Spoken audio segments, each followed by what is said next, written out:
Buenas tardes, estamos ante el escritor, poeta, narrador y periodista Ricardo Ayllón, también editor de la editorial Ornitorrinco, y el día de hoy vamos a hablar sobre su libro de cuentos titulado Imberbes. ¿Cómo está, Ricardo? ¿Qué tal?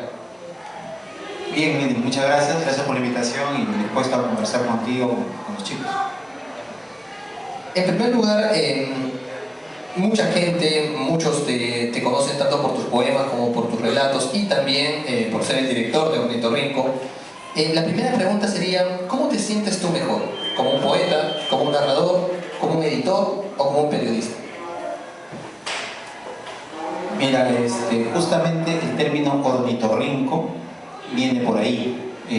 Algunas personas me dicen inclusive como apodo ornitorrinco, porque no solamente es el nombre editorial, sino que con este apodo, con este alias o seudónimo, empecé a escribir en un diario, en Chimbote, en el diario La Industria.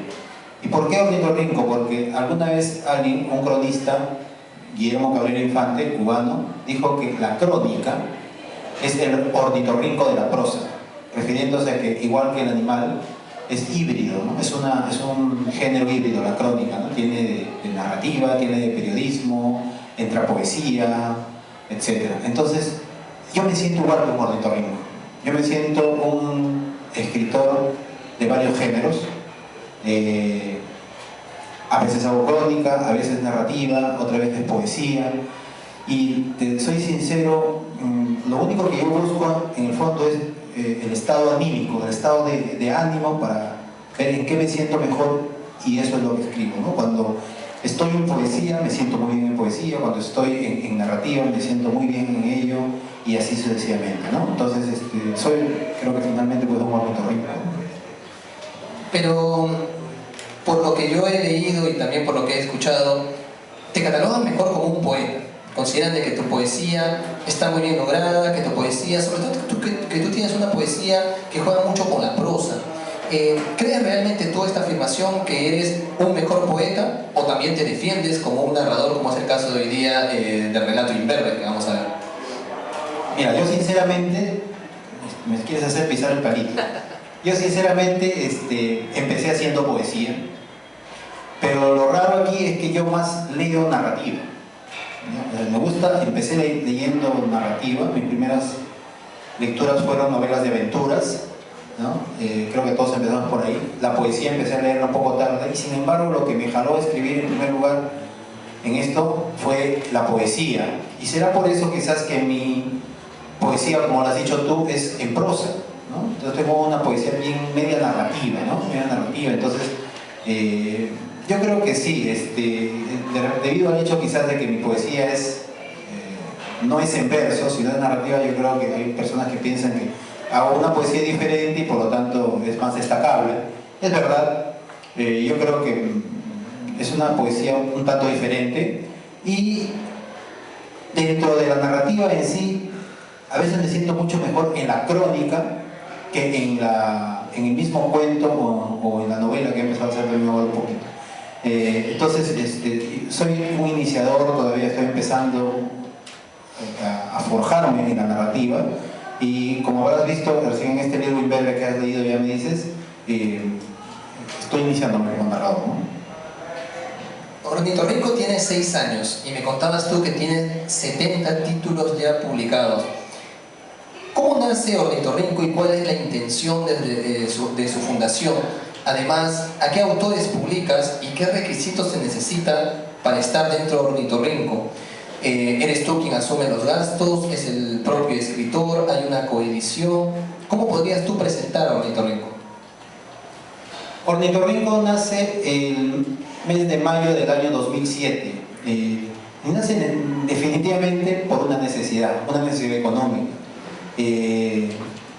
La mayoría de nosotros que estamos metidos en la literatura se nos hace difícil a veces buscar un trabajo en el cual ubicarnos bien, sentirnos satisfechos, alegres y recibir una buena remuneración. Yo he trabajado mucho en editoriales, he trabajado como corrector, como redactor, como escritor por encargo, en más de una editorial, de todo tipo, editoriales jurídicas, editoriales de libros de autoayuda, de libros de literatura. Entonces ya tenía una especie de experiencia, ¿no?, en el tema. Entonces, cuando me encontré en algún momento sin trabajo, me planteé ser yo también editor, ¿no?, porque había pasado por los diferentes procesos del trabajo de edición, ¿no? Sabía un poco diagramar, conocí un poco de trabajo de corrección, también de redacción, entonces me lancé a la edición y empecé en mayo de 2007, un poco yendo detrás de los autores de provincias que quieren publicar en Lima, ¿no?, para quienes es un poco difícil, ¿no? Resulta un tanto difícil los escritores de provincias y llegar con su literatura a Lima y poder hacerla conocer en los diferentes medios, que se distribuyan en librerías, que se hagan presentaciones aquí. Entonces yo ofrecía un poco de eso. Hay algunos editores que también hacen eso, es verdad, pero siempre había esa necesidad. Entonces fue una especie de apertura hacia estos escritores de provincias, de que su literatura, llámese narrativa, poesía, novela, etc., llegue a más gente, llegue al público lector de Lima. Es verdad, ya tenemos casi cerca de 70 títulos, y los requisitos o la forma en que trabaja Ornitorrinco Editores es de los diversos modos, ¿no? Hay libros en que nosotros mismos financiamos, sobre todo cuando son temáticos, ¿no? Son recopilaciones o antologías temáticas dirigidas básicamente al plan lector, a colegios, ¿ya?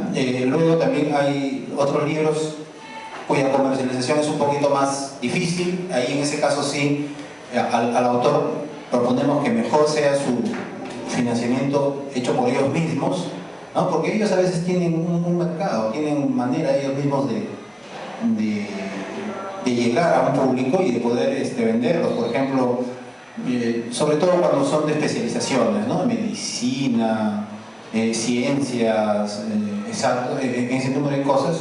Ellos pueden llegar más fácilmente que nosotros, porque nuestro rubro principal, en el caso de nosotros, son las obras literarias. Y aquí también hay coedición, cuando entre nosotros podemos cubrir el costo entre editor y autor, ¿no? Esto también he hecho con algunos escritores conocidos, otros que son conocidos en sus regiones, en sus ciudades, y que pueden llegar a un público lector vasto y vender fácilmente. Entonces a veces corremos el riesgo de financiar el libro entre ambos. Algunos de los autores que he publicado, como te habrás dado cuenta, son mayormente de provincias, no son muy conocidos, pero estamos satisfechos de poder colaborar con ellos en su literatura, ¿no?, en la difusión de su trabajo.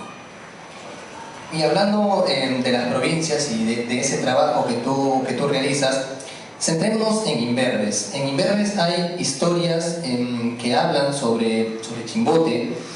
¿Tú crees que este libro lo dedicaste como un homenaje a Chimbote o simplemente fue algo que salió en el momento y que no te diste cuenta? Mira, este libro de cuentos, Imberbes, es un libro de cuentos para jóvenes, quizá para niños. Aunque no lo parezca, a pesar que contenga apenas 5 cuentos, es un libro que me costó bastante. Es un libro que estos 5 cuentos los publiqué los escribí en 10 años. ¿Por qué? Porque era la época en que yo más estaba metido en la poesía, ¿no?, al 100%. Y escribir narrativa me resultaba difícil, porque definitivamente es otra manera de trabajar, ¿no? Había cuentos cuyos temas sabía hacia dónde iba a llegar, pero había otros cuentos cuyo final no tenía una idea de cómo iban a acabar. Entonces yo tenía las historias que algunas personas me las habían contado, otras que son personales, etc. Pero a veces la realidad no es muy creíble. Entonces a veces hay que acudir a la ficción para que sean finales más verosímiles. Entonces ese era el problema, y en algunos casos, algunos cuentos los dejaba al 75 o al 80%, y para darle el toque final me pasaba años. El cuento más corto aquí tiene 2 páginas, que se llama Para el próximo verano. Ese cuento lo escribí en un 80%. Me faltaba lo que yo figuraba que era el párrafo final, ¿no?, esa vuelta de tuerca final, ese final inesperado que a veces buscamos para un cuento, y esperé más de 8 años para poder ver ese final, ¿no? Lo pensaba, leía a los amigos, les preguntaba qué idea me podían dar para finalizar el cuento, etc. pero no acertaba algo que me convencía, hasta que al final, creo que soñé el final, una cosa parecida, y la fortuna de este cuento fue que ya convencido de que era el mejor final para este relato, lo mandé a un concurso y gané un concurso. Entonces, con eso me di cuenta de que la narrativa requiere ser macerada muy bien, requiere un trabajo consciente, reflexivo, no apresurarse, y por eso que de repente de algún modo tardo más en hacer narrativa, a pesar de que sean cuentos muy breves, que poesía. Entonces por ahí va la historia de este libro, ¿no? Lo que has dicho es un gran consejo, sobre todo para esos jóvenes que se apresuran en publicar y que cada año creen que simplemente van a ser famosos por los libros que tengan y no se dan cuenta en realidad lo que están haciendo, ¿no? Entrando al libro y al cuento Patarra, que es uno de los cuentos que más destaca, que trata de un muchacho de 10 años que ha repetido constantemente el primer año de secundaria y que ya va a cumplir los 11 años y siente la vergüenza de entrar nuevamente a primera de secundaria y no quiere. Sin embargo, le han conseguido un colegio privado, entre comillas, pero demasiado privado, porque es un colegio tan pequeño, hecho en una casa, en donde los animales, los patos, se combinan con los alumnos a la hora de recreo e invaden el salón, etc. ¿Qué es lo que quieres dar a entender aquí? Hay tal vez una crítica a la educación actual y sobre todo a la educación de provincia, al descuido de ciertas escuelas o al descuido de la educación en sí del estudiante, y le colocaste imberbes a tu texto porque según la Real Academia, imberbe significa joven que carece de barba, y con eso quieres indicar que tu texto es de jóvenes y para jóvenes. Efectivamente, yo creo que vas bien. Es efectivamente el término imberbes, ¿no? Son historias de jóvenes, si te das cuenta, los 5 cuentos, los protagonistas son jóvenes y están pensados un poco también en el momento de mi juventud, de mi adolescencia, ¿no? Inclusive de mi niñez. Y lo que uno piensa antes de escribir un cuento, en el caso específico de Patarra, es primero en la anecdótica, ¿no? En la anécdota. O sea, ¿qué es lo que quiero relatar y cómo hacerlo de la mejor manera? Luego ya la enseñanza, el mensaje, la reflexión crítica o social, yo creo que es consecuencia, ¿no? Y a veces eso le corresponde más al crítico, al lector, al docente inclusive, que al mismo creador, ¿no? Hay un sinfín de interpretaciones de este cuento. De manera, te hago un comentario de manera rápida. Hay una profesora y que está haciendo una maestría en literatura infantil en una universidad acá de Lima, que ha hecho una monografía sobre este cuento, y ella, por ejemplo, lo que tú acabas de decir sobre hacer una crítica sobre la educación peruana no lo ha visto por ningún lado, ¿no? Ella más bien lo que ha visto es el personaje en sí, ¿no? El personaje específico y cómo se mueve en su nivel social, ¿no? Qué dificultades tiene para agenciarse, una educación económicamente, etc., ¿no? Entonces, hay varias lecturas, hay varias maneras de ver este cuento, y aquello de que sea una crítica con respecto a cómo los profesores ahora están conformando sus escuelas, en cualquier lugar, sin comodidades, etc., yo creo que no solamente es en provincias, ¿no? También eso ocurre aquí en Lima, ¿no? Se hacen colegios, escuelas a la mala, sin pensar en el principal protagonista de la educación, que es el estudiante. Entonces, yo creo que tienes razón en ese aspecto, también va por ahí, ¿no? Hablando sobre un tema que siempre está de moda, que es cómo en ciertos lugares, sobre todo en los conos, sucede que muchas veces escuchamos los linchamientos, ¿no? Una persona que tal vez ha sido un ladrón, un violador, etc. Hay un cuento que se llama Presencia de Tinoco, en donde vemos la justicia, ¿no? La justicia, la ley de Talión, el ojo por ojo, diente por diente, en donde un muchacho, Tinoco, está enamorado de una muchacha que tiene una hermana, y que esta relación se ve un poco difícil porque él es un delincuente, y que finalmente la historia se inicia cuando él está agonizante, con el estómago abierto, y con Dalila, la muchacha, llorando ante este joven que está muriendo, pero que en realidad no nos enteramos el por qué, ¿no? Y cómo al final sabemos que es el padre quien ha tomado la justicia para vengar a ambas hijas, ¿no? Porque él ha humillado, en realidad ha mancillado la familia. ¿Qué opinas tú de la justicia popular? ¿Qué opinas tú de lo que, por ejemplo, vemos aquí en la actualidad? Lima ha aumentado mucho en la delincuencia, los niveles delincuenciales han subido demasiado. ¿Qué crees tú, qué solución darías o propondrías, con una visión de escritor en todo caso y no de crítico, para el problema que tenemos en la actualidad y también en relación a la presencia de Tinoco, en donde observamos que finalmente es el padre quien dice, bueno, ya que la justicia no quiere, entonces yo tomo la justicia por mi mano? ¿Qué crees tú qué solución propondrías tú para lo que se vive en la actualidad en cuanto al nivel de delincuencia? Yo siempre he sido un creyente, se puede decir de algún modo, de que la solución para la delincuencia y para otros males de la sociedad está definitivamente en la familia, ¿no? Yo nunca he sido partícipe de que por más terribles, sancionadoras que sean las leyes, los castigos a los delincuentes, estos vayan a mejorar. Y esto lo vemos siempre, ¿no? Como las condenas, las sanciones, las normas son cada vez más duras contra el delincuente, pero igual se sigue delinquiendo, igual se sigue matando, igual las cárceles se siguen llenando de personas y el ser humano no aprende. Entonces, esto es como una enfermedad, que en lugar de atacar la enfermedad en sí, hay que prevenir, ¿no? En la prevención está lo mejor antes que en curar o en pretender sanar. Entonces, la prevención se da en la familia, en los primeros años.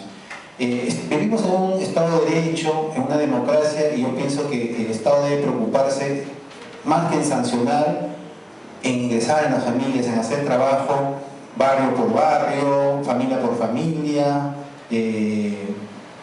mostrando la verdad de los valores. Cuánto ganamos en valores, cuánto ganamos educando, no más en los colegios, sino más en las familias, al interior de las familias. Hacer un trabajo de concientización en los padres, en los hijos, pero esto obviamente a veces puede sonar a utopía. Sin embargo, confiamos, las personas que pensamos como yo, que algún día esto pueda ocurrir, ¿no? Y a veces lo podemos hacer inclusive a partir de la literatura, a partir de otros medios, ¿no? También la televisión podría hacer algo, pero fatalmente no lo hace porque ahora todo se ve negocio, etc. Sin embargo, yo no soy pesimista, yo tengo esperanzas de algún día tomemos conciencia de cuánto estamos perdiendo como seres humanos, cuánto estamos perdiendo como especie. Se cree que la especie humana está entrando en extinción. Entonces, si algún día llegamos a tomar una conciencia real de lo que está ocurriendo, por fin nos vamos a dar cuenta de que en los valores dentro de la familia está la solución, ¿no? O al menos parte de la solución. Un poco de aire en una boca impura. Tiene una buena crítica, es tu poemario. He ido revisando los comentarios que se han hecho. Y dime tú, ¿cómo tú podrías dar a entender o mostrar, o cómo venderías tú este poemario para que la gente se sienta atraída? Porque hoy en día, si bien es cierto, la narrativa es más comercial y más fácil de llegar al lector, la poesía es la que sufre, la poesía es la que agoniza, pero a pesar de eso tenemos poetas, y poetas que van a realizar sus creaciones hasta el final. ¿Cómo tú le dirías al muchacho que se interese en la poesía y sobre todo que se interese en un poco de aire en una boca impura? Qué difícil, ¿no? Es cada vez más difícil hacer que el muchacho se interese en la poesía. Alguien decía por ahí, me parece que un amigo escritor justamente, que la diferencia entre la narrativa y la poesía es que la poesía se escribe más y se lee menos, y la narrativa se escribe menos y se lee más. Entonces yo creo que esa distancia, ese puente cada vez está siendo más grande, es verdad. Muchos de nosotros, cuando llegamos a la adolescencia, empezamos a escribir poesía porque nos sentimos enamorados, nos sentimos afectados por la realidad, por experiencias personales que nos empiezan a dar nuestras primeras lecciones, y nos aventuramos a escribir y lo primero que nos sale es poesía. ¿Por qué? No sabemos, porque pensamos de ese modo. Y la gente, yo estoy casi seguro que un gran porcentaje de la ciudadanía empieza a escribir poesía, pero en el camino lo deja.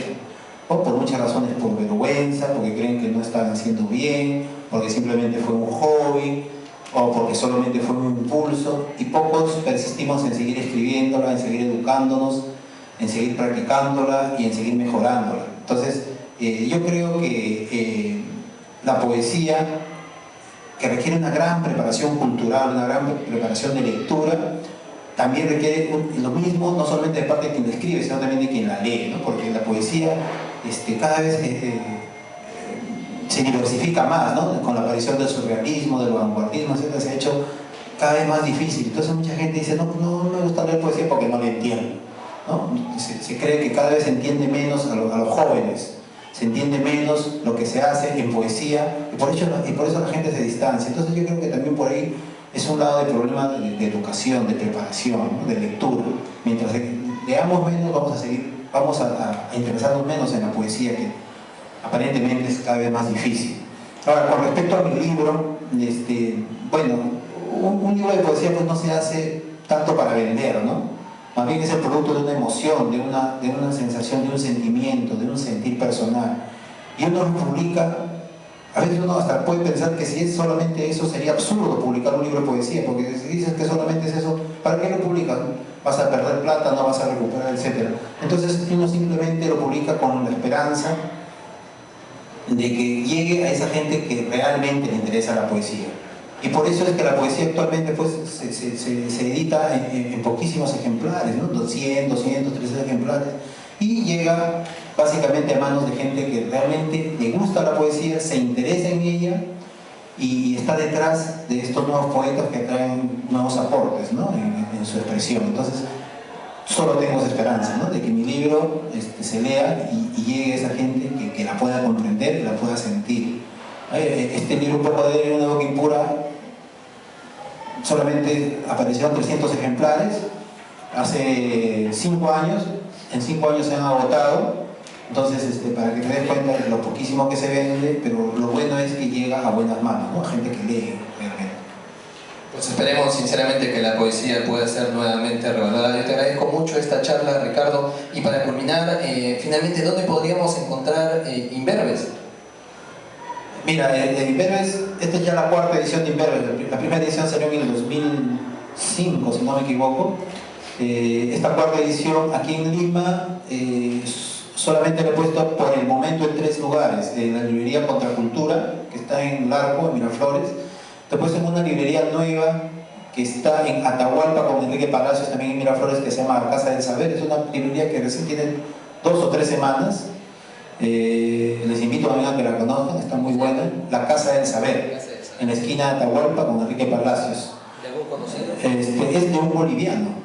Es un boliviano, un señor Silva, que también tiene su misma librería en La Paz, en Bolivia, con el mismo nombre. Y también la pueden encontrar en librosperuanos.com, que es una librería que vende libros por internet. Ustedes ponen librosperuanos.com en internet, van a encontrar un portal de libros, y ahí también este libro también se está ofertando y lo pueden pedir de libre inclusive. Bien, gracias. Muchísimas gracias, Ricardo. Entonces, a leer Imberbes y también a darle una revisada a la poesía de Ricardo Young. Muchísimas gracias por estar aquí con nosotros. Estamos aquí ante Ricardo Young y su obra Imberbes. Muchas gracias.